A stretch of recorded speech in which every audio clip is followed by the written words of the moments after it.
I always go back to this idea of so many of the problems in the world, and whether it's Bitcoin maximalist or kind of Fed critics or whoever, they all kind of arrive at the same conclusion, which is we don't have free markets, and free markets have kind of been co-opted and taken over by ideologies, by these social focuses, by everything other than like free market capitalism, right?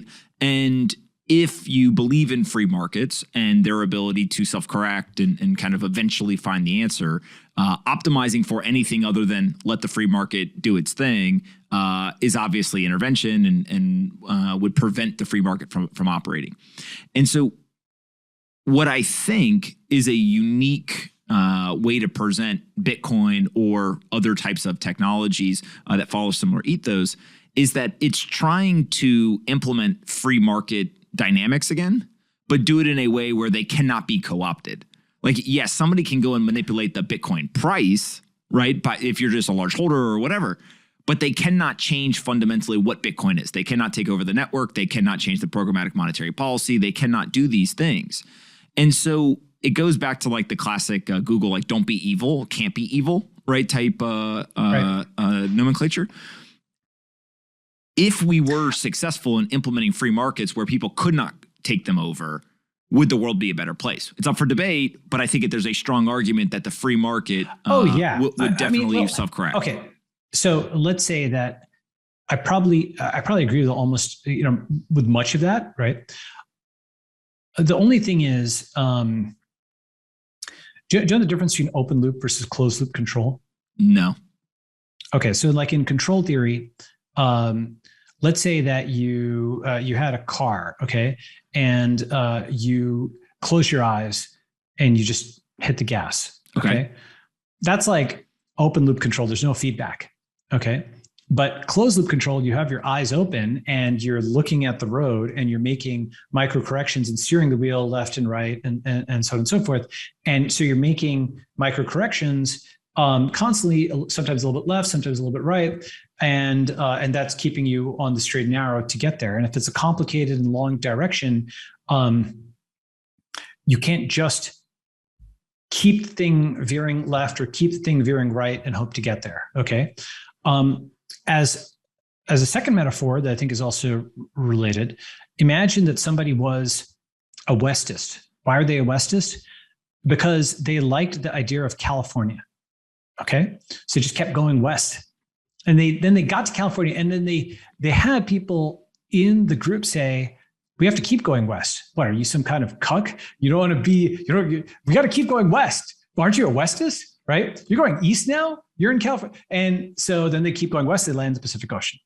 Okay, and so the point is that an ideology that is just a direction is going to insist on a purity that is actually a stupidity, because you really want to optimize for destination, not consistent direction. You can go too far left, you can go too far right. You have to actually be able to steer. And so it may be the case that at this point in time, I agree that one should steer right or steer left or up or down or something else, right? Like there's more than just two directions also. But you have to have some vision of what that destination is. And moreover, as you know, as a startup investor, just the words that somebody writes in a slide deck, there's 1,000 micro corrections that they have to make on the steering wheel, 10,000, 100,000 between that slide deck, their words and their vision and their actual destination, And so simply saying it on the internet, it's like, it's a starting place. But the execution, the implementation of that concept require many pragmatic compromises with reality. And so that's actually one of the things I talk about in the book is basically, I do believe in moral entrepreneurship in the sense that I do believe people should, and I think tech entrepreneurs have actually only done this implicitly. It's not just about a technological innovation, it's about a moral innovation. It's not just about a failure in the market, it's a failure in society that one wants to fix. You don't just have something that is a better mousetrap, you have something that's a better world. But how do you actually prove that that's actually a good moral innovation and not a bad one? Because just like most tech companies fail, most things don't actually work in the market. Many moral innovations, like the communists had a moral innovation, which is profit bad. The profit used to be considered good. Then they said, hey, what happens if we say profit is bad? turned out to be a very bad door to go down, but hundreds of millions of people were enslaved, 100 million died before you fix that, right? Other moral innovations like, cigarettes bad or smoking bad, before cigarettes were acceptable or even good, then flipped to bad. I argue that was probably on balance a good intervention. And then yet still others like prohibition, which said alcohol bad, and then it got flipped back to alcohol acceptable, right? That was, neutral to negative, that the prohibition thing. But you can also argue that alcohol does cause still a lot of crimes, DUI, et cetera. So you can argue that point. Maybe you want not a coercive prohibition, but a dry society. You can argue that point. Okay. So the thing is, if you have a moral innovation, if you have a strong moral position, then what you want to do, and I talk about this in the book, is build society as a service, right? Prove that you're right by actually going, let's say you're Maximus, you go and build your citadel, and you bring people in, society as a service. And the 1,000 things that can't fit in a tweet, all the decisions that you actually have to make about a real society, like what are the laws going to be? Are there going to be police?